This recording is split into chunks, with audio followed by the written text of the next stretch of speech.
오늘 성경 일독학교 잘 오셨습니다. 평일날 일독학교를 했는데 평일날 또 장점이 있죠. 그러다 보니 또 주일날밖에 시간이 안 되시는 분들 또 참여하기가 어려웠는데 또 주일날 또 오늘 개최를 하게 되었습니다. 그런데 주일날 하나 평일날 하나 바쁜 건 똑같습니다. 여러분 바쁘고요. 강의하는 시간도 좀 바쁘고 그래서 어떻게 할까 하다가 오후 예배 시간에 어차피 시작하신 거 그냥 좀 오래 하시죠. 그냥 교재 다 읽어가면서 그냥 그대로 하면 한 4시간 걸리면 할 것 같은데 일과는 또 얼마나 긴지 일과 읽어도 한 70분 걸릴 것 같은데 그래서 우리가 뭐 이렇게 충분히 못해요. 그리고 이거 충분히 읽는다고 해서 다 하느냐? 극히 일부분이니까. 통독은 여러분 한 번만 하고 말 겁니까? 앞으로 계속 하실 거예요? 계속 하죠. 계속 하면서 조금씩 더 지식을 좀 얻어가면 좋겠어요. 그러나 뭐 2시간, 3시간 하겠다는 건 아니지만 그래도 그냥 조금은 해야 4시에 딱 마친다 그러면 나도 바빠서 못하겠어요. 어떤 날은 4시 반도 하고 어떤 날은 4시 10분도 하고 뭐 3시 50분에도 끝나고 뭐 이렇게 좀 했으면 좋겠어요. 신축성 있게. 그래서 시간이 오래 걸리면 또 뭐 바쁜 분들 알아서 하십시오. 좀 잠깐 나갔다 와도 되고 다 봐줄 테니까. 졸린 사람 주무시고 강사도 가끔 졸려요. 그러면 5분 취침하다가 하든지 하여튼 편한 대로 좀 합시다. 하나님의 말씀은 우리에게 자유함을 주니까 시간 얽매이지 말고 조금 길게 할 수도 있다. 짧게 할 수도 있다. 그쯤 오리엔테이션 하고요. 오늘 이제 1과부터 6과까지인데 정말 많습니다. 제가 질려버려가지고. 그러나 이제 68페이지 피시고 또 고민이 뭐냐? 제가 왜 앉았느냐 하면 자료가 많아요. 컴퓨터에서 교재, 성경 이거 펼쳐놔야 되니까 그래서 제가 앉아서 하는 거고요. 앉아서 하는 이유는 단지 그겁니다. 그리고 이제 또 강의하는 방법 아무래도 주일 오후에 하다 보니까 평일날은 다 교재를 갖고 오는 걸 전제로 하지만 주일 오후는 예배 참석하는 마음으로 하니까 또 교재가 없는 분들도 있어요. 그래서 제가 탭에다가 교재를 넣었는데 교재에 얽매여서 하다 보면 왔다 갔다 해서 산만해서 안 되겠어요. 그래서 제가 탭을 가지고 보여줄 때도 있는데 그냥 탭 없이 하고 그냥 교과서 가지고 하고 단 교과서 없는 분들 어떻게 하느냐? 귀로만 들어도 괜찮아요. 귀로만 들어도 아무 상관없습니다. 아무 상관없으니까 그냥 교재가 없어서 소외되지 마시고 귀로 설교 듣는다고 생각하면 뭐 언제는 뭐 교재 갖고 했나요? 강해 설교할 때 그냥 편안하게 앉으셔서 메모해 가면서 들으시면 될 것 같아요. 그러면 될 것 같으니까 좀 타협점을 좀 찾아서 강의를 하면 좋겠습니다. 68페이지 한번 펴보세요. 68페이지에는 이제 이 책의 저자 주회용 목사님이 이 통큰 통독이라는 책을 쓰시면서 성경을 보는 한 가지 방법을 개발하신 게 있어요. 그게 68페이지입니다. 그래서 여기 중요한 단어 신위, 인위, 그 다음에 자기중심성 이 3가지 개념으로 성경을 바라보고 있습니다. 신위가 뭐죠? 될 위. 그래서 이룬다. 하나님이 이룬다. 하나님께서 되게 하신다. 하나님이 이루신다. 이런 의미가 신위고요. 그래서 신위로 성경을 봐라 하는 거죠. 성경은 바로 하나님의 방법을 보여주는 책이다. 그리고 하나님께서 하나님의 방법으로 이루시는 것을 보여주고 그것을 우리는 신위라고 한다. 하나님이 이루신다. 그 다음에 반대되는 개념, 인위, 인간이 이룬다. 인위라는 개념은 인간이 주도권을 가지고 행한다는 의미입니다. 즉 인본주의라고 할 수가 있습니다. 성경은 신위입니다. 신위로 되어 있어요. 인위는 죄악입니다. 그 다음에 세 번째, 인위에서 나온 개념인데 자기중심성, 인간의 자기중심성 아주 큰 문제입니다. 그래서 인위라는 말은 인간이 이룬다는 뜻으로 인간의 방법을 말하고, 자기중심성은 자기가 자신의 주인이라는 것을 말합니다. 다원주의 시대에 걸맞는 개념이지만 성경과는 전혀 다른 의미를 갖는 개념입니다. 자기중심성, 주도성, 주권 이런 거 현대에서는 아주 중요한 개념이죠. 중요한 개념. 특히 낙태 논쟁에 있어서 여성의 주도권. 그래서 낙태를 여성이 주도권을 갖고 내 몸에 대해서 내가 주인이고 내 몸에 있는 태아에 대해서 내가 주도권을 행사하겠다. 그래서 법적으로 자꾸 그쪽으로 가는 경향이 있죠. 경향이 있고. 그래서 우리 기독교는 하나님이 주신 생명인데 신위, 하나님이 주신 생명이다. 신인데 인위로, 인간의 뜻으로, 인간의 자기중심성으로 마음대로 할 수 있느냐? 태아는 누가 변호해 주느냐? 스스로 변호 못하니까 우리가 변호해 줘야 된다. 이게 바로 같은 주제를 놓고도 신이냐 인위냐 자기중심성이냐에 따라 주장하는 방법이 다르겠죠. 그래서 오늘날 사회를 보면 인위, 자기중심성 중심의 사회고, 그것이 도리어 존경받는 사회다. 그런데 이런 사회가 오늘날만 그런 게 아니라 창세기부터 나오죠. 예. 그래서 인위와 신위와 자기중심성은 성경을 바라보는 해석을 해내는 세 가지 중요한 개념이다 하는 것이죠. 그러면 자기중심성은 어떻게 해결을 하느냐? 71페이지, 순종을 통해서 자기중심성과 인위의 문제를 해결을 하자. 순종, 자기중심성 내려놓기. 순종, 그것은 절대절명의 중요한 단어입니다. 절대절명의 중요한 단어입니다.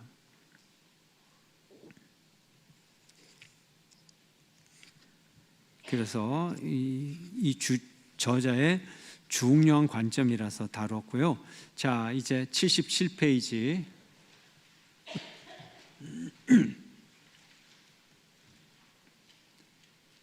일과 창조 시대입니다. 창세기 할 일이 많아요. 할 얘기가 많고 우주의 근본을 다루는 창조가 나오기 때문에 그러나 이제 우리는 항상 아쉬운 대로 간단히 넘어가겠습니다. 이게 통독입니다. 통독은 어쩔 수 없어요. 자, 일과 제목이 뭡니까? 창조 시대. 창조는 누가 했어요? 하나님이 창조를 했어요. 그래서 우리가 창세기를 보면 창조의 기록이 적혀 있어요. 창조 기록이에요. 기록. 하나님이 했다. 그러면 이 기록을 누가 했을까요? 하나님은 창조하시고 하나님이 창조하신 것을 관찰하고 기록한 서기관 누굴까요? 모세가 그때 있었다고요? 천지 창조할 때? 없었어요. 그러니까 천지창조 기사 1장, 창세기 1장의 창조는 누가 알려줬어요? 계시를 통해서 하나님이 알려주신 거겠죠. 모세에게. 그렇게 봐야 돼요. 그러니까 피조물이 보고 기록한 기록은 아니고 계시적 지식이다 하는 거예요. 그래서 우리 77페이지 밑에 가운데쯤 보면 먼저 앞에 가운데 영국 국교의 주교였던 제임스 어셔가 1658년에 출간된 저서에서 천지를 BC 4004년 10월 23일 일요일 아침 9시에 창조했다 이렇게 기록됐는데 이거는 다 뻥이죠. 왜 뻥입니까? 일단은 본 사람이 없고, 두 번째는요, 천지 창조의 시간은 오늘날의 시간이 아니고, 이 시간은 어떻게 해서 나왔을까요? 누가 몇 살 살고 몇 년을 살고 몇 년을 살고 거꾸로 이렇게 추적이 되잖아요. 그죠? 아브라함이 몇 살에 100세에 이삭을 낳고 거꾸로 추적을 하면 이제 창세기까지 가잖아요. 거꾸로 쭉 가면 뭐 제일 익숙한 다윗부터 거꾸로 추적을 하면 시간이 나오거든요. 그러면 4004년 비슷하게 나와요. 그런데 창세기에서 누가 누구를 낳고 그게 직계 아버지인가요? 할아버지인가요? 아니면 3, 4대 조상인가요?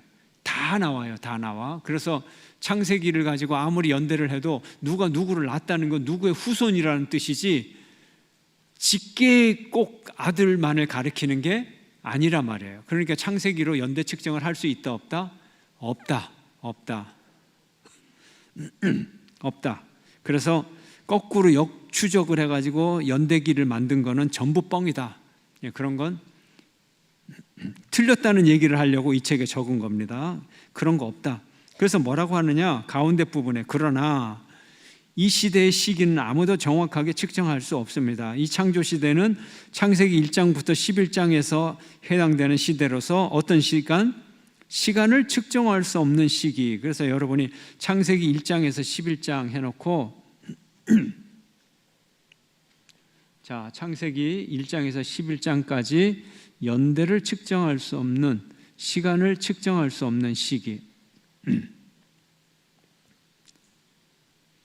자, 그래서 원역사라고 하는데, 원역사는 연대를 측정할 수 없는 창조 때로부터 아브라함이 태어나는 시기까지. 이걸 원역사라 그래요. 원역사는 물리적인 타임을 정할 수가 없는 거예요. 자, 그러면 사건적으로 볼 때는 어디서부터 어디까지인가요? 사건. 어떤 사건? 처음에 제일 중요한 사건. 창조. 그 다음에 아브라함 직전에 무슨 사건? 바벨탑 사건. 바벨탑 사건까지는 연대를 측정할 수 없다. 그래서 뭐 4004년인지 뭐 해갖고 지구는 지금부터 6000년 전에 창조되었다. 이거는 완전 엉터리다. 성경 보는 눈조차 잘못된 것이다 하는 거예요. 자, 그러면 78페이지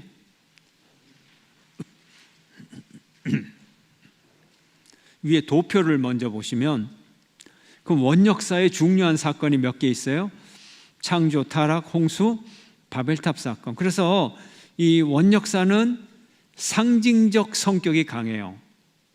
실제 사건이 아니라 실제 사건이지만 연대기대로 기록한 것이 아니잖아요. 실제 사건이지만 연대기적으로 기록한 것이 아니고 물리적인 회의록도 아니고 그래서 상징적인 의미가 커요. 예를 들어서 첫째 날, 둘째 날, 셋째 날, 넷째 날 이런 거. 예, 상징적인 의미지 지금 첫째 날 24시간 이런 시간 개념이 아닌 거죠. 그래서 창조, 타락의 사건이 있었겠죠. 그러나 기록 자체는 이제 상징적 성격이 크다. 오랜 시간에 몇 년에 걸쳐서 됐는지는 모르는 그런 오랜 시간에 인간의 역사를 타락이라는 주제로, 그래서 여기에는 문학적으로 신화화된 형식도 들어가고 여러 가지 형식을 동원해서 오랜 시간에 걸친 사건들을 하나의 역사로 만들었으니까 그래서 이제 이름도 원역사라고. 홍수 그렇고 바벨탑 사건. 그 다음에 이제 역사 시대가 됩니다. 아브라함부터는 진짜 역사입니다. 아브라함부터. 그러니까 창세기 12장부터는 진짜 역사입니다. 아브라함, 이삭, 야곱, 요셉. 그래서 창세기에서는 12장부터 50장까지를 무슨 역사? 족장사다 이렇게 얘기를 합니다. 족장이 있거든요. 아브라함 족장, 이삭 족장, 야곱 족장, 요셉 족장입니다. 78페이지 밑에를 보면 1장에서 11장까지는 연대를 측정할 수 없는 기간, 이 기간 동안 인간의 역사를 이루어간 네 가지 엄청난 사건, 창조, 타락, 홍수, 바벨탑 사건. 자, 하나님 나라를 세웠지만 에덴 동산입니다. 하나님 나라. 인간의 타락으로 파괴되고 그 나라를 다시 세우기 위한 하나님의 구원 계획은 창세기 12장에서부터 50장까지 4명의 족장을 통해서 이루어 가십니다. 자, 그러면 이제 본격적으로 창세기 1장에서 11장 원역사를 한번 봅시다. 원역사의 가장 중요한 부분, 창조 부분 1, 2장. 자, 무질서, 공허, 무의미, 절망, 혼돈, 이것들이 하나님의 말씀으로 질서로, 코스모스로 바뀌었다는 거예요. 질서가 부여되었다는 거예요. 한번 볼까요? 1장 1절.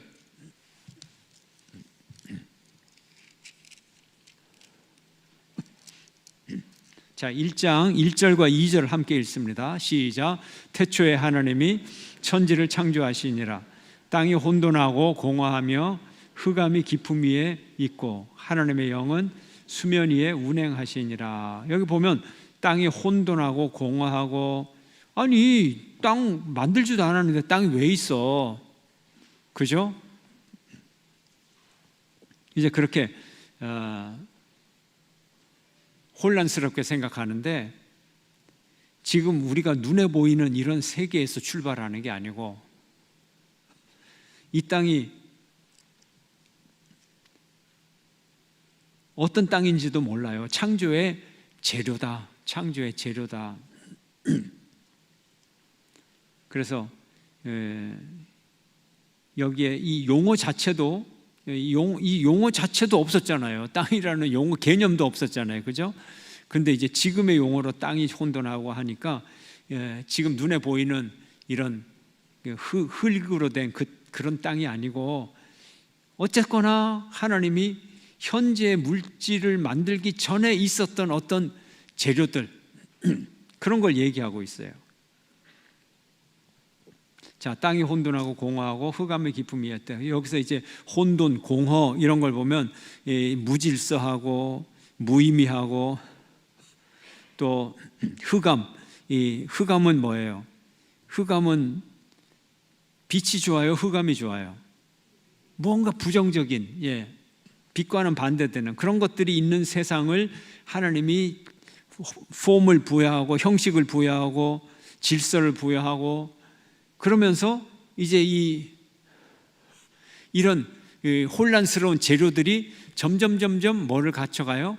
모양을 갖춰가고 질서를 갖춰가고 이제 축복된 존재로 변해간다. 그런 그림을 그리는 게 중요해요. 그림을 그리는 게 중요해요. 여러분이 아무리 연구를 해도 창세기 1장, 2장 1절에 나오는 이 땅이 어떤 땅인지 도서관에 가서 아무리 뒤져도 절대 나오질 않을 테니까 그 이미지, 그림을 여러분이 그리세요. 하나님이 아무것도 없고 무의미하고 혼돈한 거기서 이제 뭔가가 슉 폼을 만들어져서 하나님이 말씀하시니까 첫날에 빛이 있으라 하시니까 빛이 쫙 생겼고, 또 빛과 어둠을 착 나눠서 질서를 딱 구별한 거예요. 빛과 어둠이 막 섞여가지고 그냥 흐릿하게, 그러면 어떻게 살아요? 사람이 깜깜할 땐 팍 깜깜하고 낮에는 팍 해가 떠오르고 그래야 식물도 살고 할 거 아니에요. 그래서 점점 하나님이 멋진 세상을 만들었다 이렇게 생각하면 되는 거예요. 단어 하나 때문에 스스로 시험 드는 사람이 없기를 바랍니다. 그래서 그림으로 그리면 이게 그림이 그려져요. 빛을 낮이라 부르시고 어둠을 밤이라 부르시고 첫째 날이라. 둘째 날이 되니까 뭐예요? 물 가운데 궁창이 있어 물과 물로 나뉘라고. 이건 도대체 뭐야? 이 물은 뭐고 궁창은 뭐고? 그러나 이거를 하나님이 창조할 때의 설명이 중요해요? 아니면 하나님이 창조하셨다는 것을 지금 누구한테 설명하고 있어요? 누구한테 설명하고 있어요? 지금 이게 사람한테 설명하고 있잖아요. 그러니까 사람이 아는 단어를 써야 될 거 아니에요. 그러니까 여기에 궁창이라고 하는 거는 뭐예요? 둥그런 창이죠. 둥그런 지붕, 궁창이잖아요. 그죠? 둥그런 지붕. 근데 둥그런 지붕이 왜 나와? 뷔페 식당 가면 음식 식지 말라고 스텐으로 된 거 동그란 거 뚜껑 있잖아요. 그게 궁창이잖아요. 그죠? 그러니까 옛날에 사람들은 우리 지구 위에 덮인 하늘이 그거라고 생각하는 거예요. 그 스텐으로 된 거 말고 케이크 덮는 거 있잖아. 플라스틱으로 된 거 동그란 거. 옛날 사람들은 플라스틱은 몰랐지만 어쨌든 하늘이 투명하게 동그래가지고 궁창 위에 물이 있고 이제 하늘이 궁창이고 유리천장이고 유리라는 것도 없었지만 물론 어쨌든 동그란 지붕 위에 이제 뭐가 있다. 하늘에서 비가 내리니까 저 지붕 위에 비가 있는 갸벼 이렇게 했잖아요. 그래서 79페이지 아래 그림을 보면 옛날 시대 우주관이 이렇게 돼 있는 게 동그래 가지고 지구는 평평하고 지구 근처에는 바닷물이 있고 이게 궁창 아래의 물이에요. 그래서 바다는 죽음의 상징이죠. 죽음. 그 다음에 궁창 위에 물이 있어요. 하늘에 또 물이 쫙 있어서 그 물이 이제 비가 되어서 떨어지기도 하고 하나님이 기분 나쁘면 비를 내리고 또 기분 좋아도 비를 내리고 비를 그치게 하고 이제 그렇게 생각을 했던 거죠. 그래서 홍수 심판할 때 어떻게 해요? 하늘에서도 비가 내리고 아래에서도 물이 솟아요. 궁창 위에 물도 내려오고 궁창 아래 물도 올라와서 홍수 심판을 받게 되죠. 자, 그 다음에 가운데쯤 보세요. 하나님이 첫 3일간 우주의 원료는 말씀이었다.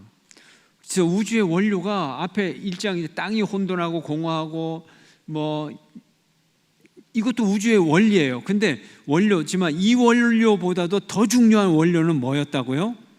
하나님의 말씀이었다. 말씀이었다. 하나님의 말씀이 첫 3일 동안 만드신 우주는 무에서 유가 창조된 것입니다. 창조된다는 바라라는 단어는 무에서 유를 창조한 없는 것에서 있는 것을 만드는 거예요. 첫째 날에 빛을 만드시고 빛을 밤과 낮으로 또 분리하시고 넷째 날에 해와 달과 별을 창조하셨어요. 자, 둘째 날에는요, 물을 창조하고 궁창 위의 물과 궁창 아래의 물로 나누시고, 그러니까 창조와 분리, 구별, 창조와 구별, 창조와 구별 이런 의미를 갖고 있어요. 다섯째 날에 그 바다와 공중에서 살 생물을 창조하셨어요. 자, 그러면 짝을 이뤄요. 짝을. 첫 번째 날 빛을 이뤘죠. 두 번째 날은요, 물을 만드시고 궁창 위의 물과 궁창 아래의 물을 구별하시고, 세 번째 날은요, 육지, 그 다음에 식물을 만드시고, 그런데 첫째 날과 넷째 날 짝을 이뤄요. 넷째 날은 뭐예요? 하늘의 빛과 어둠을 나누시고 하늘에 있는 뭐를 만들어요? 해, 달, 별을 만드세요. 그 다음에 다섯째 날은 둘째 날하고 짝을 이뤄요. 물을 만드시고 궁창 위에 물, 궁창 아래 물 나누시고 바다에 뭐를 만들어요? 바다 생물. 그 다음에 공중의 생물, 궁창과하고 관계되니까. 셋째 날 육지 식물을 만드시고 여섯째 날에는요, 동물, 그리고 인간, 이렇게 짝을 이루는 거죠.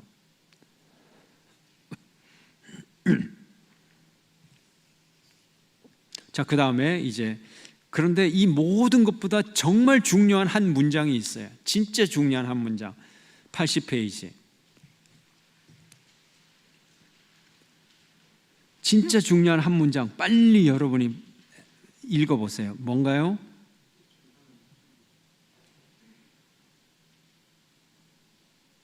태초에 하나님이 천지를 창조하시니라. 함께 시작. 태초에 하나님이 천지를 창조하시니라. 이게 가장 중요한 거예요. 이 한 단어면 사실은 되는데 이 한 단어를 설명하려고 이런 여러 가지 그림을 그리는 거예요. 그냥 태초에 하나님이 천지를 창조하셨어. 그러면 사람들이 기억을 할까요? 기억을 할 수도 있지만 와서 오는 감동이 없고 의미를 모르는 거죠. 그래서 첫째 날, 둘째 날, 셋째, 넷째, 다섯째, 여섯째, 그래서 여섯째 날에 동물을 만들고 인간을 만들었어. 그 중에 김아무개 너도 만들었어. 그러면 이제 아이들이 그 설명을 듣고 내가 여섯째 날 만들어졌구나 이렇게 기뻐하겠죠. 그러면 이 기쁨의 원인이 뭐예요? 하나님이 천지를 창조하셨다. 나도 창조하셨다 하는 거예요. 성경은 하나님이 이 우주의 주인이시요 주권자라는 것을 분명히 밝히며 모든 피조물은 그 사실을 받아들이고 그분께 순종함으로 하나님의 나라가 온전히 이루어지도록 해야 한다는 사실을 시조일관 언급하고 있다. 계속 언급하고 있다. 주인이시요, 하나님은 창조주시요, 주권자시요, 주인이시다. 신위가 지배해야 된다 하는 거예요. 신위가 지배해야 된다. 정말 신비롭죠. 신비로워요. 자, 우주에, 근데 여기 이제 81페이지 오른쪽에 보면 진화론이 있어요. 진화론을 어떻게 봐야 되냐. 진화론을 바라보는 각도가 워낙 여러 가지고 진화론과 신학과의 관계도 굉장히 여러 종류예요. 신학자마다 다 달라요. 그러나 분명한 거는 우리는 창조론을 고백을 하죠. 당연히 창조론을 고백하죠. 다만 우리가 세속사회에 살아가면서 우리가 신앙적으로 고백하는 이 창조론이 세상에서 일반 과학서적에서 안 받아들여진다는 거, 그걸 어떻게 생각할까요, 여러분? 어떻게 생각하세요? 일반 과학 시간에 왜 창조론이 안 가르쳐지지? 나쁜 놈들이네. 하나님이 창조를 해놨더니 고마운 줄도 모르고 하나님 창조론은 쏙 빼버리고 진화론만 가르치고 그렇게 해야 될까요? 여러 가지 바라보는 각도가 있어서 그래서 여러 가지 그렇게 생각하면 막 속이 쓰려요. 하나님이 창조했는데 왜 창조론이 교과서에 안 들어가지? 근데 과학 교과서에 과연 들어갈까요?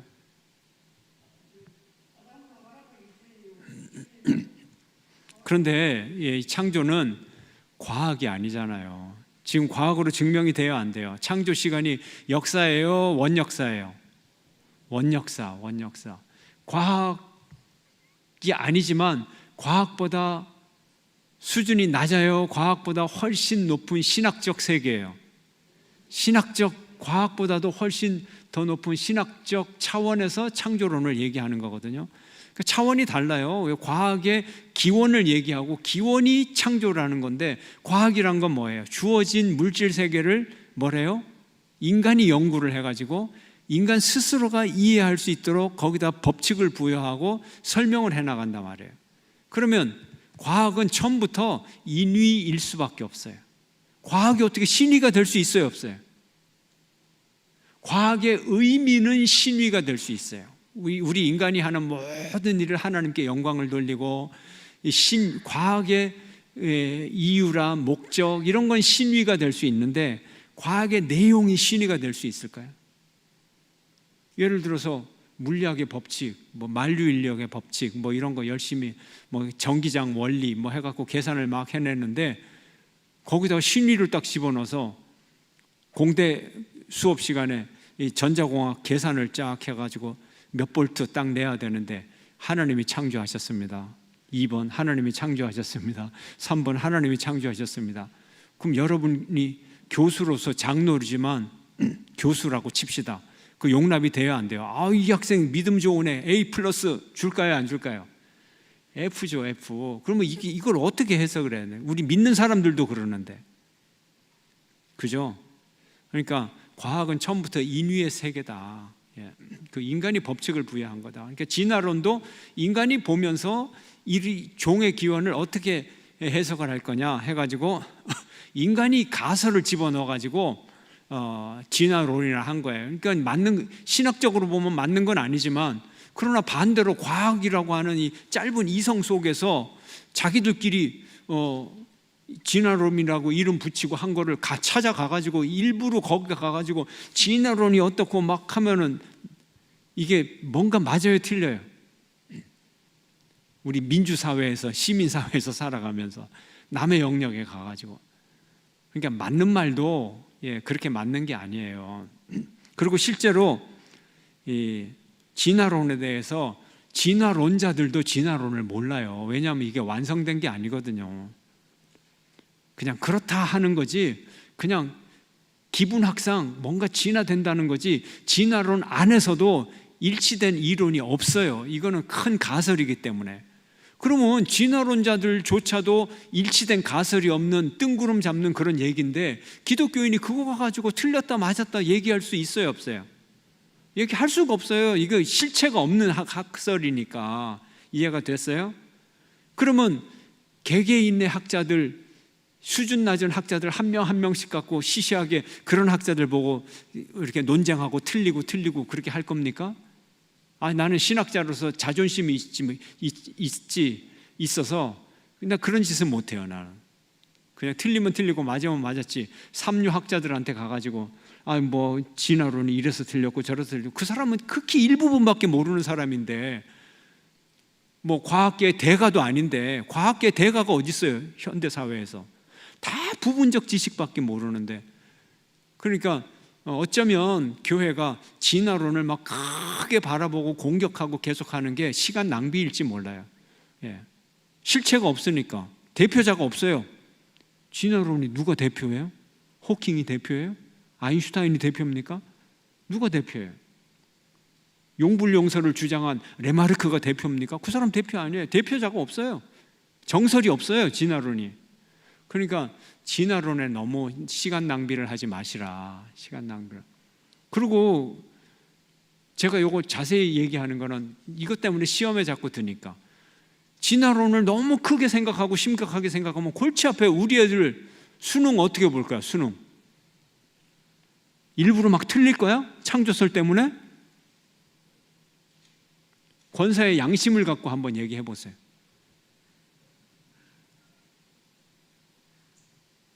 얘기해 보세요. 우리 믿음 좋은 권사님들, 여러분의 아들이 과학 시간에 수능 진화론 창조설 때문에 2문제 틀렸어. 등급 팍 떨어졌어. 원하는 대학 못 갔어. 아멘 할렐루야 칭찬할 거예요? 예. 믿음 좋은 권사는 칭찬할지 몰라도 나는 칭찬 안 해요. 나는 바보같이 그거 그냥 학교에서 가르치는 대로 하고 등급 잘 받고 좋은 대학 가는 게 축복이에요. 이해가 되세요? 예, 진화론은 실체가 없다고, 거기에 너무 치중하지 말라고. 실체도 없는데 가가지고 귀신하고 싸울래요?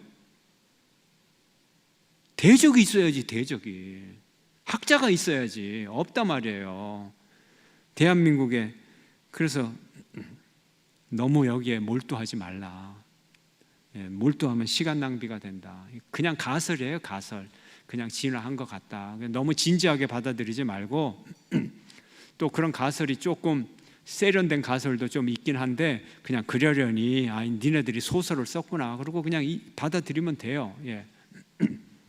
그리고 우리가 고백하는 거는 신앙 고백이에요. 하나님이 천지를 창조한 거 절대 변하지 않아요. 그리고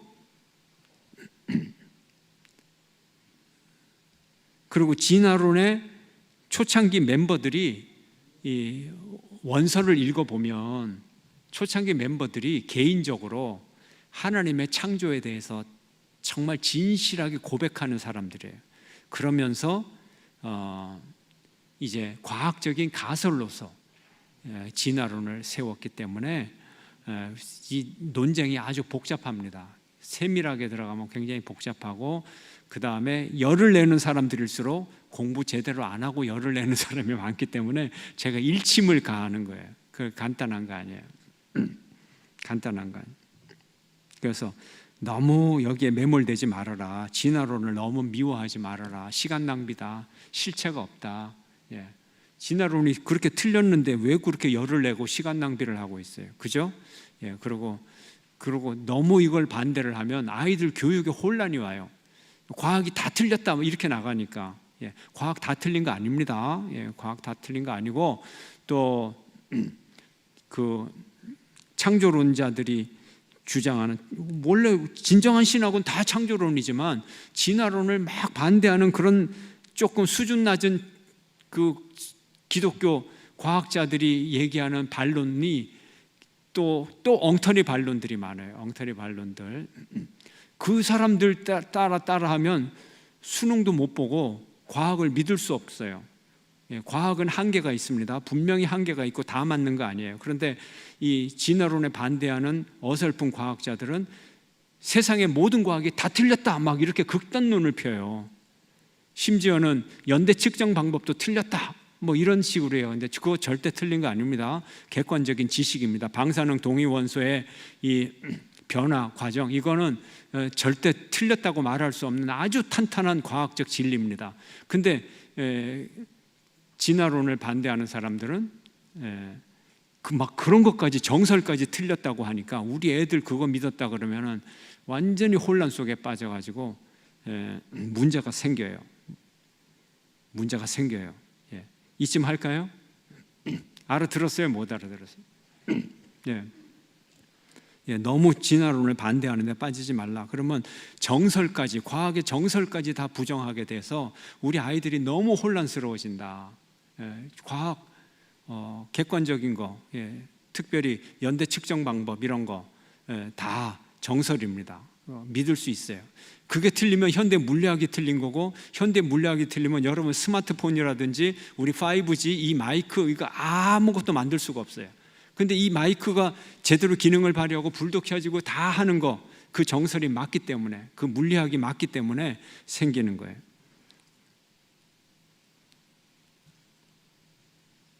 자, 그리고 제가 이렇게 말할 수 있는 건 또 개인적으로도 여러 분야에 대표하는 사람들이 하고 제가 친밀하게 다 알고 그분들의 수준이 어떤다는 걸 내가 알기 때문에 자신 있게 여러분에게 말씀드리는 겁니다. 자, 넘어갑시다. 괜히 믿음 좋은 척 하면서 하나님이 주신 창조 세계를 과학적으로 밝히는 일을 비하한다거나 부정한다거나 그런 일이 있어서는 안 된다는 거예요. 그러면 뭐냐? 결론을 또 요거까지 들어야 돼요.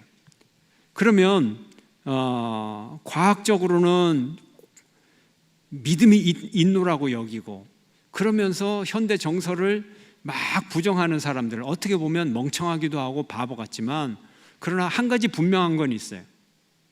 이분들이 자기 자신들이 하고 있는 일을 오해하기 때문에 그래요.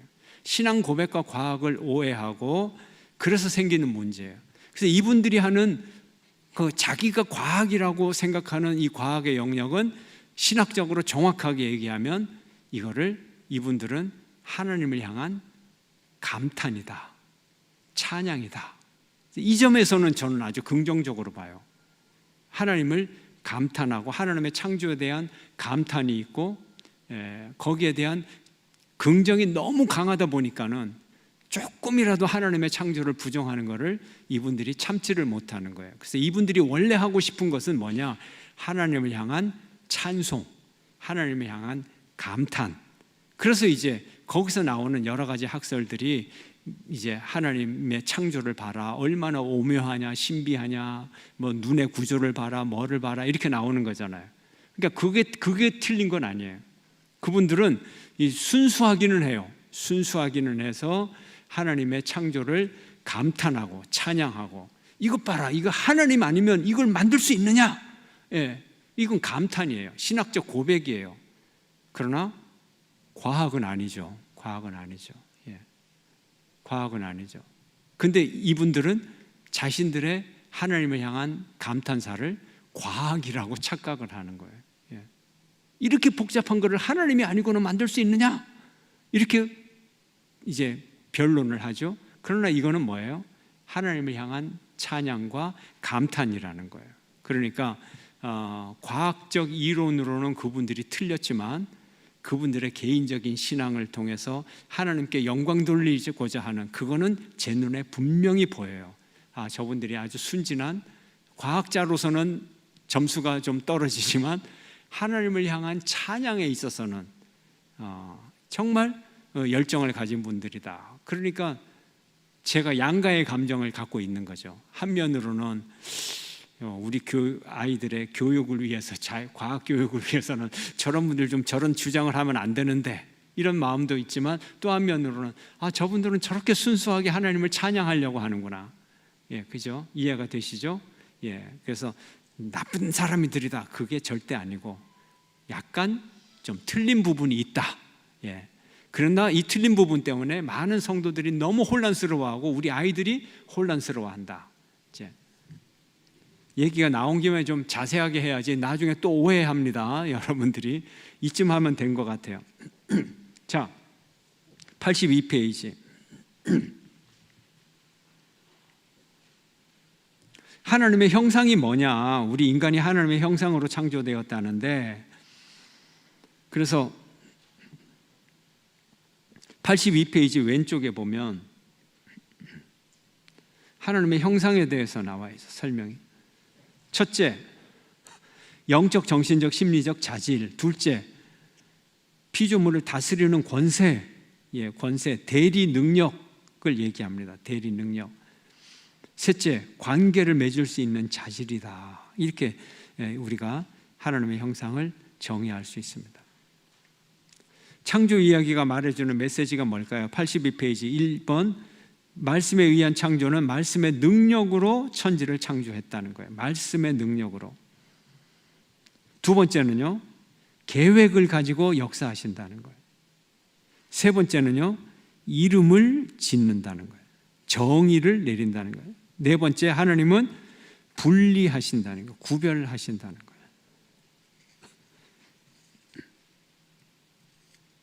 다섯 번째, 85페이지. 창조의 원리는 축복입니다.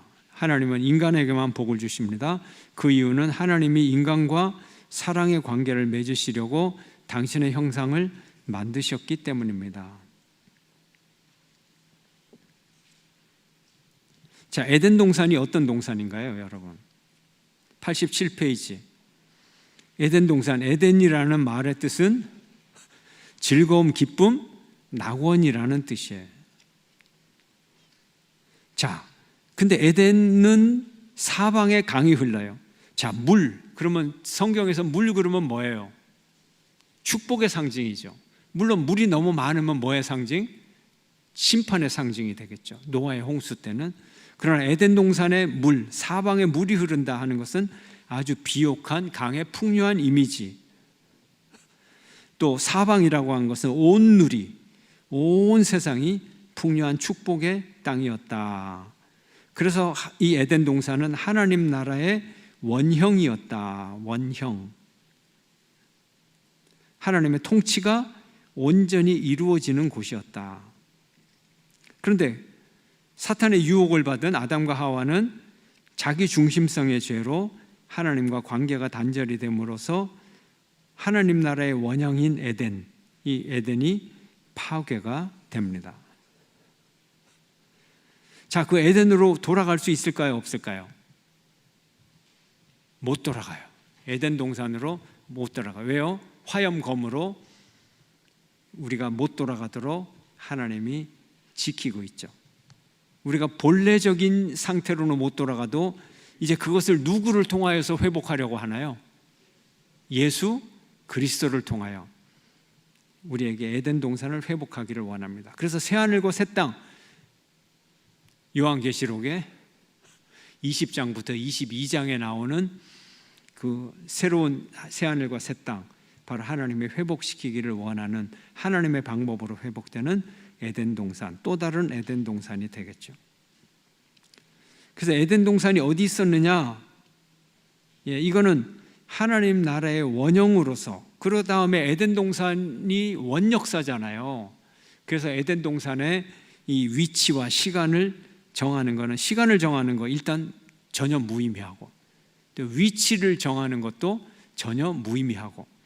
그런데 왜 에덴 동산에 이 어떤 특정한 위치가 있는 것처럼 나왔을까요? 왜 그랬을까요? 누구에게 설명하기 위해서? 인간이 이해를 해야 되니까. 그래서 4개의 강을 있는 가운데 지방으로 소개를 하고 있습니다.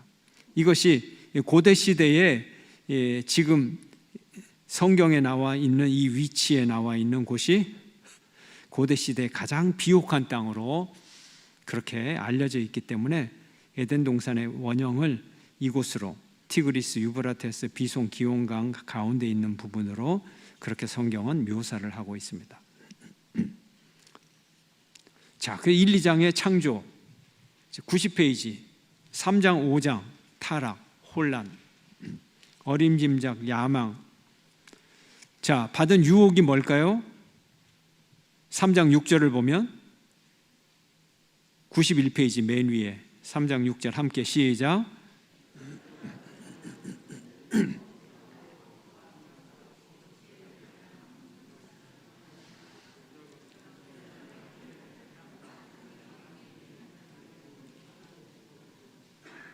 예, 여기서 이걸 요한일서 2장 16절은 뭐라고 하죠? 육신의 정욕, 먹음직도 하고 보암직도 하고 안목의 정욕, 지혜롭게 할 만큼 탐스럽다, 이생의 자랑에 넘어갔다, 이렇게 해석을 하고 있습니다. 그리고 이 세 가지 시험은 예수님이 받은 시험. 육신의 정욕은 뭐예요? 돌이 떡덩이가 되게 하라, 배고픔, 경제 문제. 안목의 정욕은요, 내게 절하면 네가 지금 천하의 온 영광을 바라봤지? 봤지? 분명히 봤지? 그러면서 이걸 너에게 다 줄게, 이렇게 유혹을 하죠. 이생의 자랑, 뛰어내려봐, 사람들이 감탄할 거야. 이생의 자랑입니다. 자, 그래서 하나님의 지식을 알기를, 그래서 이건 아주 중요한 단어인데요, 92페이지 보면 안다, 이거 아주 중요한 개념이에요. 타락의 결과 가운데를 보면 히브리 개념으로 지식적으로 안다는 것보다, 히브리에 안다고 하는 것은 지식으로 안다는 것보다 체험적으로 안다 하는 거예요. 체험적으로 안다 하는 거예요. 그래서 예를 들어서 여러분이 옛날 동창을 얘기해. 김한복이 알지? 그런데 이제 김한복이 우리 옆반이었어. 오며 가며 알아. 이 아는 거는 지식적으로 얼굴을 알고 이름을 안다는 거예요. 예. 그 아이 미술부 했지? 뭐 이런 거. 그게 지식적으로 안다. 그런데 나 잘 알아. 내 짝이었어. 짝이었어. 2년 동안 짝을 하지 않았어. 예. 그리고 취미 활동도 같이 했어. 그러면 이건 안다는 거예요. 속속들이 안다는 거죠. 이 히브리어는 안다고 하는 것은 체험적으로 속속들이 안다 하는 거예요. 자, 하나님은 죄 지은 자들을 그러면 죽음의 개념이 뭐냐? 그래서 일과가 굉장히 중요해요. 모든 게 다 들어 있어서 93페이지. 죽음은 뭐냐? 첫째, 먼저 죽은 것은 영이 죽었다. 하나님과의 단절, 영의 죽음. 두 번째, 혼이 죽는다. 사람의 가치와 사상, 이 가치관, 이런 것들이 타락을 한다. 혼이 죽는다. 세 번째, 육체가 죽는다. 흙으로 돌아간다. 그 다음에 네 번째, 영원한 죽음이다. 영원한 죽음. 영원한 죽음의 본질은 뭘까요? 영원한 죽음이 뭘까요? 땅속에서 영원히 티끌이 돼서 죽나요? 뭘 뜻하죠? 둘째 사망, 계시록 20장 11절에서 15절. 둘째 사망은 뜨거운 유황불에서 영원히 튀겨지는 거. 예. 이리 튀기고 저리 튀기고 소금 튀기듯이 딱딱 소리가 나면서 등이 뜨거워서 뒤집어서 배하면 배가 뜨겁고, 거꾸로 물고 나면서 하면 머리가 뜨겁고, 머리가 뜨거워서 발로 하면은 발바닥이 뜨겁고. 근데 어느 시간 동안, 100년, 1000년, 만년, 얼마? 영원히. 이게 영원한 죽음이에요. 죽는 게 아니에요. 영원한 형벌이다 하는 거죠.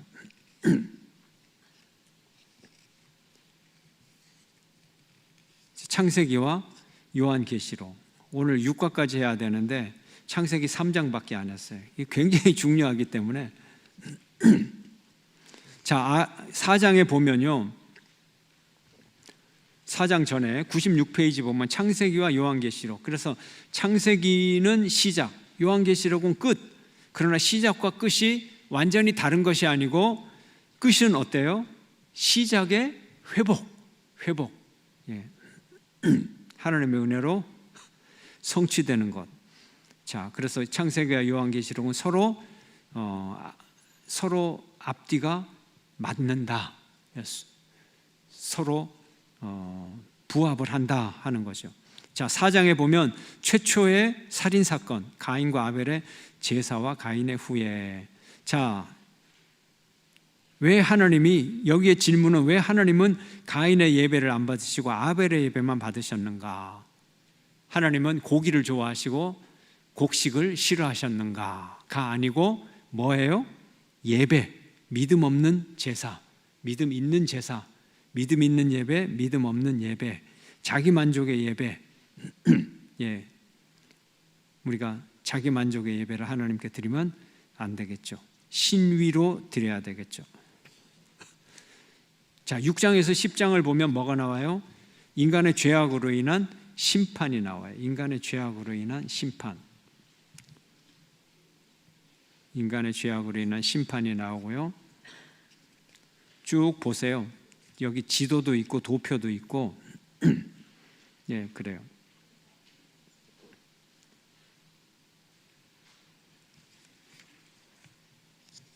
자, 그 다음에 족장시대 104페이지를 보면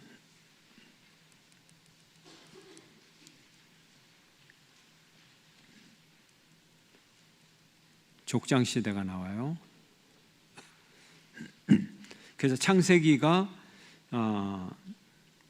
요약이 돼서 나와요. 1장 11장까지 원역사고 12장 23장 아브라함, 24장 27장 이삭, 28장 36장 야곱, 37장 50장 요셉 이렇게 나오죠. 그 다음에 2일로 넘어갑니다. 106페이지. 드디어 역사가 시작이 돼요. 아브라함 족장시대. 예, 족장시대.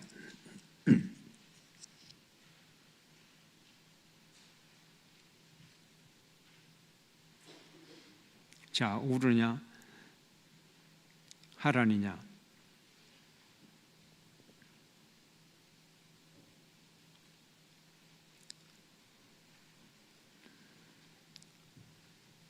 자, 갈대아 우르. 처음에 하나님이 부르신 것, 우르에서 부르신 것이 더 맞는 것 같다 하는 거죠. 또 성경 한 곳에서는 하란이라고도 했고, 예. 자, 넘어가고요. 아브라함을 불러서 아브라함과 언약을 하고 언약의 징표로서 할례를 합니다. 17장. 그 다음에 지도를 한번 보세요. 지도. 참고 삼아 지도. 어떤 여정을 거쳤는지 한번 볼까요? 109페이지의 지도. 자, 우르에서부터 한번 쭉 읽어만 봐도 도움이 됩니다. 우르, 에렉, 바벨론, 마리, 하란, 갈그미스, 알레포, 다메섹, 세겜, 이제 온, 높, 브엘세바, 헤브론 이렇게 이동을 합니다.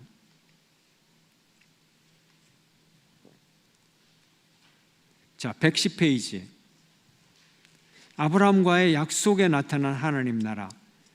자, 자손 약속을 통해서 뭐가 나타나요? 하나님의 백성. 땅을 약속합니다. 하나님의 통치 영역. 그 다음에 내 후손이 하나님이 되리라. 하나님의 통치 주권. 이렇게 얘기를 하죠. 자, 소돔과 고모라의 멸망 18장에서 19장 나옵니다. 자, 왜 10명의 의인에서 그쳤을까? 왜 10명의 의인에서 그쳤을까? 한 2명 하면 되고 1명 해도 되는데 1명은 있잖아요.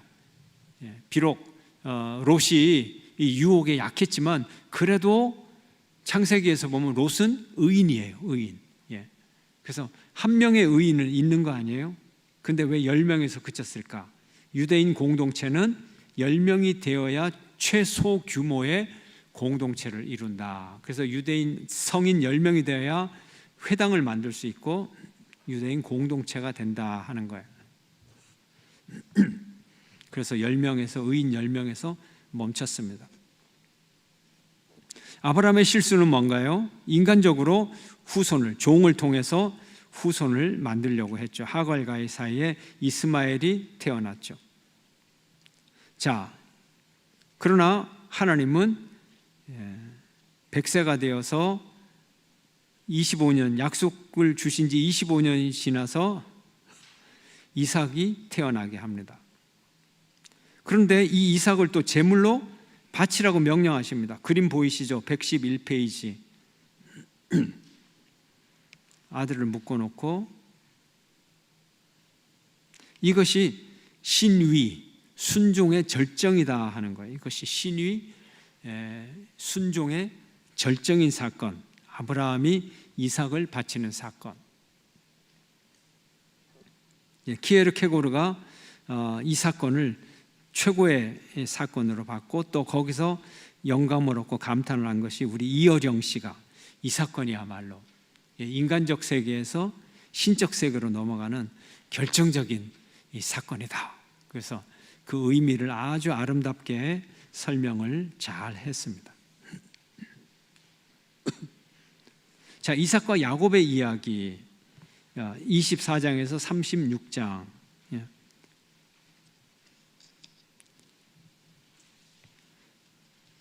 자, 이삭은 무난한 사람이죠. 그죠? 순종해서 죽을 뻔하다가 은혜 받고 살아가는 사람. 우물을 파면 무조건 물이 나오고 온유하고 화평한 사람. 그런데 그 아들 야곱에서 대단하죠. 야곱의 인생을 바라보면 이제 대단한 이 역경을 딛고 살아가는 인생입니다. 근데 야곱의 생애를 보면서 나이를 계산을 해보면 좀 이해가 안 되는 부분들이 있어요. 그래서 야곱의 나이는 이제 바로 왕에 섰을 때 내 나그네의 인생길이 130인이다 할 때, 그때부터 이제 거꾸로 이제 역추적을 이제 하면서 이 나이들을 찾아가기 시작하거든요. 요셉의 나이하고 같이. 그때 요셉의 나이를 39살 또는 40살로 보면서 이제 역추적을 해나가면 야곱의 생애를 보면 좀 특이한 나이를 읽을 수 있어요. 자, 보면 113페이지 위에 보면은 유년기를 보니까 거꾸로 역추적을 하니까 몇 살이에요? 너무 재밌죠? 0에서 77세. 그러니까 이걸 좀 믿을 수가 없어요. 그 다음에 청년기는요, 77세에서 97세. 뭐 우리 다 유년기다, 유년기. 77세 넘으신 분 청년기예요, 청년기. 유년기에, 유년기에 여러분 성경 일독학교 여기 앉아 있고 대단히요. 청년기가 몇 살? 야곱의 청년기 98세에서 129세, 노년기 139세에서 147세. 거꾸로 역추적을 하니까 이런 얘기가 나오는 거예요. 진짜 몇 살이었을까? 천국 가서 물어보죠. 천국 가면 시간도 많고 영원히 있을 거니까 별 얘기 다 물어봐도 돼요. 아마 야곱이 다 설명을 해줄 거예요.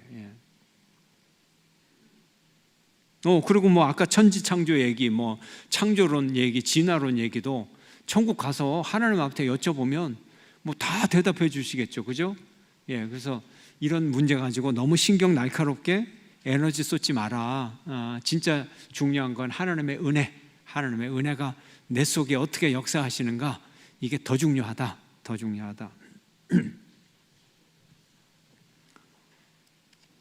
자, 요셉과 형제들의 이야기 115페이지 115페이지. 자, 요셉의 이야기가 등장을 합니다. 창세기 37장 꿈 이야기로부터 시작이 되죠. 이때 거꾸로 역추적을 해보니까 야곱의 나이가 몇 살? 91세. BC 1915년 정도 되었다. 그래서 꿈을 꾸고 미움을 사서 노예로 잡혀갑니다. 그래서 요셉이 먼저 내려가고 요셉이 선두주자가 되어서 이제 가족이 가죠. 그 야곱의 가족 남자들 몇 명이 가요? 70명. 그 다음에 430년이 흐른 후에 몇 명으로 돼요? 남자 장정만 60만 명, 약 60만 명. 자, 여기서 애굽은 이스라엘 백성들이 증가하는 백성을 만드는 모판이었다. 70명이 200만 명으로 되는 모판이었다. 백성을 만들었다. 그럼 백성을 만들면 자기 땅이 없이 큰 백성은 서러움 받으면서 살겠죠. 그래서 애굽에서 서러움을 받고 노예로 있었죠. 이제 뭐가 필요합니까? 땅이 필요하죠. 땅이 필요해요. 근데 숫자가 많으니까 땅 정복하기도 아무래도 쉽겠죠. 자, 3과 그래서 땅을 차지하려 백성은 만들었어요. 하나님이 아브라함에게 뭘 약속했어요? 후손의 약속과 뭐의 약속? 땅의 약속. 그 후손은 만들어졌어요. 근데 후손과 땅의 약속을 합해서 무슨 약속이에요? 하나님 나라 백성의 약속이죠. 그러면 하나님의 백성이 돼야 될 거 아니에요. 그러면 백성이 있어야 되고 땅을 이제 곧 줄 거예요. 땅을 줄 거예요. 땅 차지하러 출애굽했습니다. 지금 광야에 있어요. 그 땅은 아직 차지 안 했죠. 곧 차지할 거예요. 그래도 일단 두 가지는 보이잖아요. 백성은 만들어졌고 땅은 보이고, 그 다음에 하나님의 주권은 뭐로 만들 거예요? 율법. 그래서 시내산에서 뭘 줬어요? 율법을 줬죠. 율법을. 그 세 개가 있어야 되는 거예요. 근데 이것은 인간의 나라가 아니라 사람의 나라, 인위의 나라 같으면 뭘 만들었겠어요? 헌법을 만들었겠죠. 국회를 만들고. 그런데 인위의 나라가 아니라 무슨 나라? 신위의 나라니까 이 하나님의 법이 위에서 내려와야 되겠죠. 그래서 모세를 시내산에 불러서 하나님께서 하나님의 율법을 주신 거죠. 드디어 완성이 됐어요. 이제 땅만 차지하고 그 다음에 율법만 지키면 진짜 하나님 나라가 되고 하나님의 백성이 되는 거예요. 그래서 출애굽하면서 광야에서부터 들어가거든 뭘 하라? 지켜라. 들어가거든 뭐 하라? 지켜라. 물론 미리 지켜도 되죠. 연습하면 되죠. 근데 들어가서 꼭 지켜야 되는 거는 가나안 땅에 만들어질 하나님의 백성의 나라가 유지되려면 신위의 법칙이 지켜져야 된다 하는 거예요. 자, 그래서 출애굽 광야 시대 연대표를 한번 보세요. 연대표를 이렇게 보다 보면요, 그림이 어느 순간에 그림이 딱 그려져요. 연대표를 자주 보시고 지도를 자주 보세요. 지도와 연대표 꼭 보세요. 그냥 넘어가지 말고. 근데 처음에는 이게 하나도 들어오질 않는데 연대표가 한번 들어오기 시작하면 여러분 머릿속에 그림이 딱 그려지고요. 지도가 한번 들어왔다 그러면은 성경이 막 살아서 움직이기 시작합니다. 그러니까 지도와 연대 꼭 한 번은 읽어보시라. 모세가 몇 년에 죽었어요? BC 1406년에 죽었다. 넘어갑니다.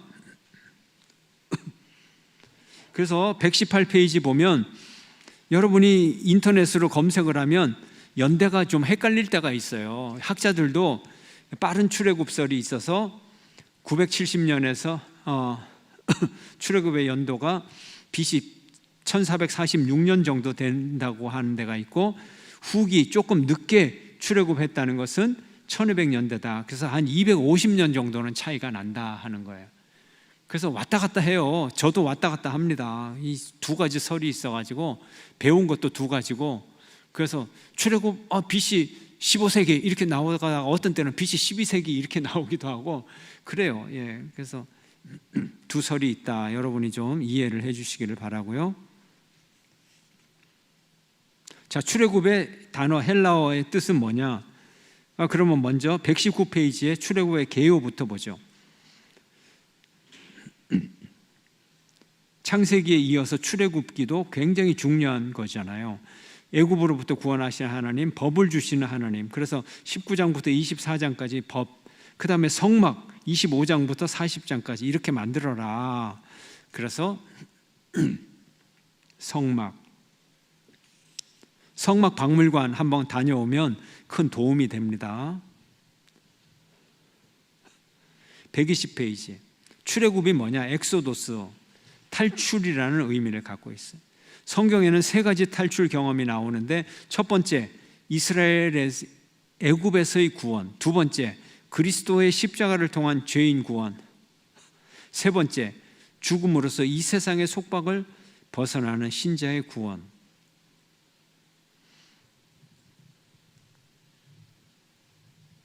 출애굽기에 가장 중요한 건 뭔가요? 말 그대로 출애굽. 그러면 출애굽 직전에 무슨 일이 있었나요? 장자의 재앙, 10번째 재앙. 그래서 그때 뭘 지켜요? 몇 번째 유월절을 지켜요? 첫 번째 유월절을 지켜요. 그 다음에 중요한 사건. 자, 나왔는데 바닷가에서 뭘 겪어요? 애굽의 군대가 따라와요. 홍해가 어떻게 됩니까? 갈라집니다. 홍해를 기적적으로 가른 사건. 그 다음에 중요한 것은요, 시내산에서 뭘 받아요? 하나님의 율법을 받아요. 율법을 받아서 뭘 합니까? 율법 제도를 만들고 그 다음에 성막을 만들죠. 자, 그래서 애굽에서의 역할은 뭘 만들었다고요? 민족을 만들었다. 민족을. 그럼 이스라엘 백성들을 가리키는 세 가지 용어가 있어요. 121페이지 아랫줄 보면 히브리라는 말은 강을 건너온 자, 또 법의 보호를 받지 못하는 자, 이런 의미를 갖고 있고요. 그래서 구약의 백성을 이스라엘이라고 부를 때 이거는 야곱의 후손이라는 뜻이에요. 야곱의 이름이 이스라엘로 바뀌었기 때문에. 그 다음에 유대인이라고 부릅니다. 유대인은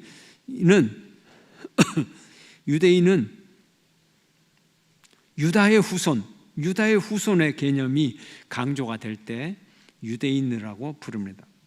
그 다음에 히브리인이라고도 부릅니다. 이것은 종족의 개념이 강한 호칭입니다. 그래서 여기에 이제 모세는 언제냐? 투트모세 시대다. 투트모세 3세의 시대다. 이런 얘기를 하고, 모세 세 가지 중요한 시기를 말하죠. 왕자 시대의 모세, 목자 시대의 모세, 그 다음에 출애굽 선지자 시대의 모세. 그 다음에 출애굽기 7장에서 11장까지 124페이지 10가지 재앙을 나타내는데, 10가지 재앙은 눈에 보이는 재앙과 동시에 애굽에 있는 10가지 신에 대한 재앙이었다 하는 거예요. 그래서 애굽의 신보다 여호와 하나님이 더 능력이 있다.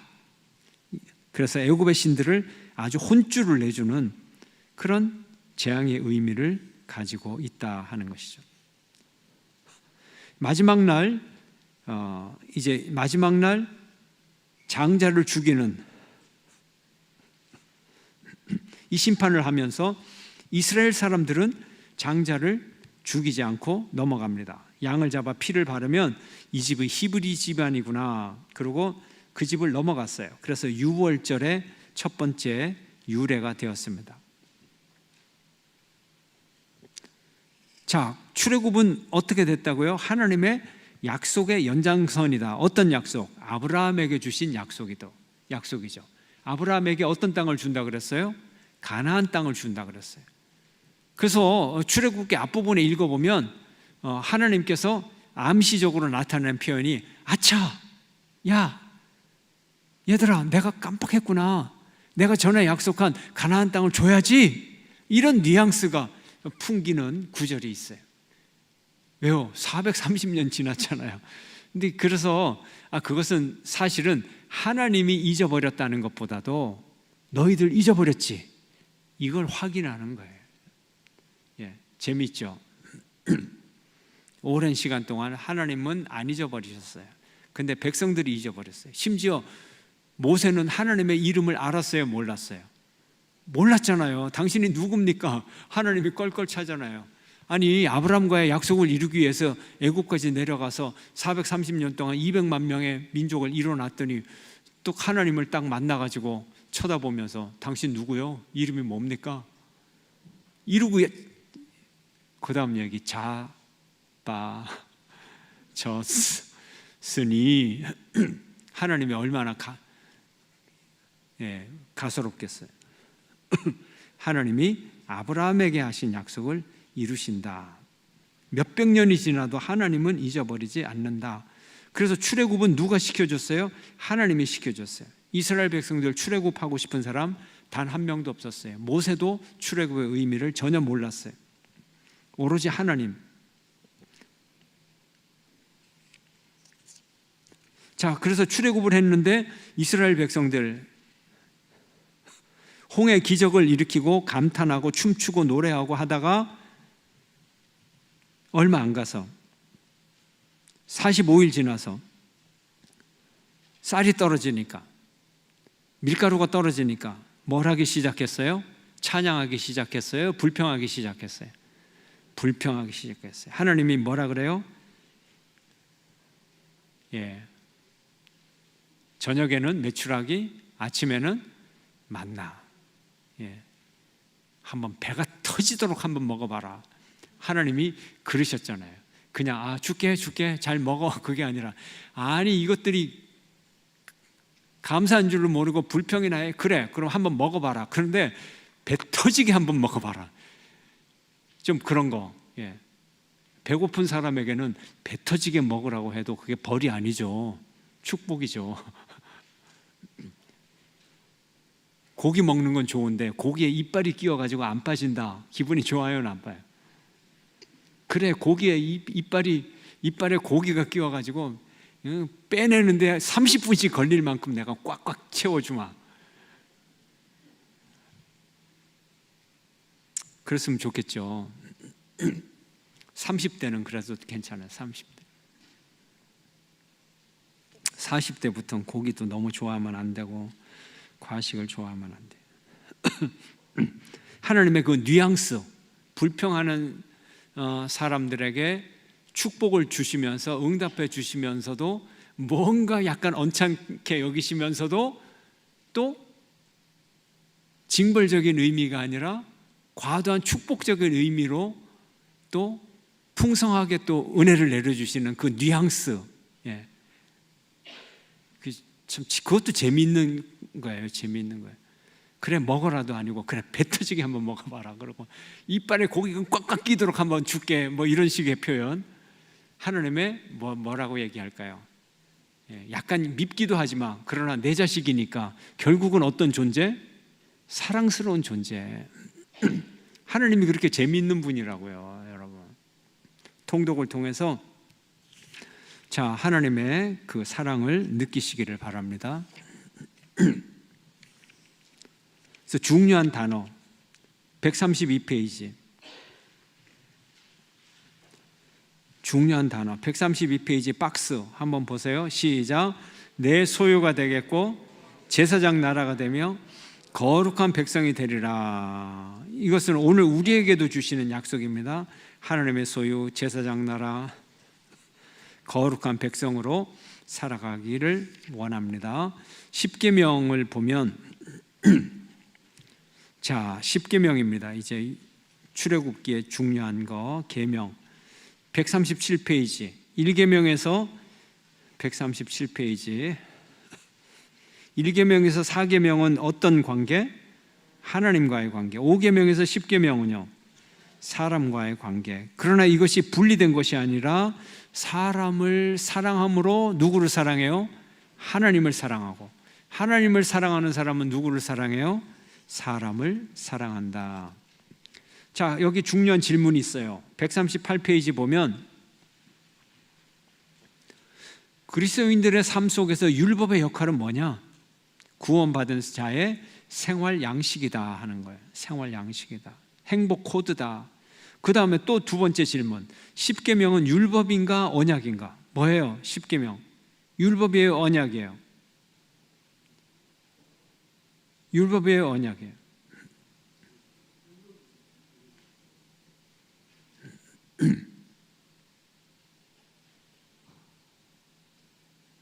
사실은 둘 다죠. 둘 다. 밀접한 관계가 있고 언약이 없이 율법이 주어지지 않습니다. 율법이면서 언약이에요. 하나님의 약속이에요. 왜요? 왜 언약입니까? 왜 언약이에요? 하나님의 축복의 약속이니까. 축복의 약속이니까. 자, 신약에서 예수님은 십계명을 어떻게 요약하셨을까요? 하나님 사랑과 이웃 사랑으로 요약을, 두 가지 사랑으로 요약을 했습니다. 자, 출애굽기에서 보는 하나님의 속성은 어떤가요? 140페이지.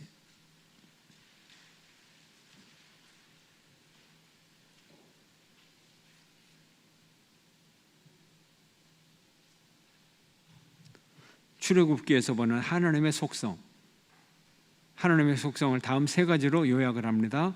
인간의 부르짖음을 듣고 응답하시는 하나님. 두 번째, 자기 백성을 반드시 훈련 연단시키시는 하나님. 그래서 1번 부르짖음을 듣고 응답하시는 하나님. 앞부분에 나오죠. 이스라엘 백성들이 왜 부르짖었어요? 노역에 집도 안 주고 노동량은 점점 더 늘리고 노동 조건을 더 악화시키고 그러면서 노역에 부르짖고 하나님 그것을 듣고 응답하시고 하늘에서 가만히 듣고 보시기만 했어요? 직접 내려오셔서 현장 조사를 하셨어요? 현장 조사를 하셨어요. 내려와서 직접 체험을 하셨어요. 예, 이것이 중요합니다.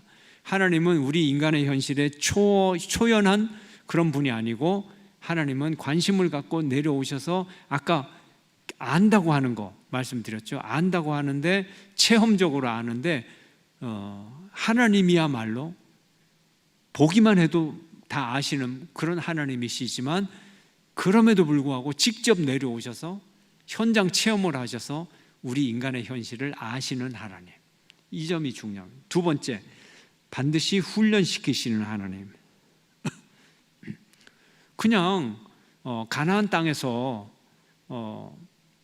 애굽 땅으로 내려가지 않고 그냥 거기서 아브라함 정착시켜서 큰 민족 이루고 그러면 안 되나요? 예. 뭐 안 될 수가 없죠. 하나님이 뜻하시기만 하면 뭐든지 할 수 있죠. 근데 하나님은 어떻게 하셨어요? 애굽으로 내려보내서 애굽에서 민족을 이루고 다시 출애굽해서 광야를 지나고 광야에서 전쟁을 통해서 가나안 땅을 정복하고 가나안 땅에 살게 했죠. 자기 백성을 훈련시키시는 하나님. 세 번째, 스스로 서게 하시는 하나님. 계속 미숙한 상태에 머무르고 유치한 상태에 머무르는 것이 아니라 성숙한 단계에 이르도록 하시는 하나님. 예, 이것이 이제 24장까지의 말씀입니다.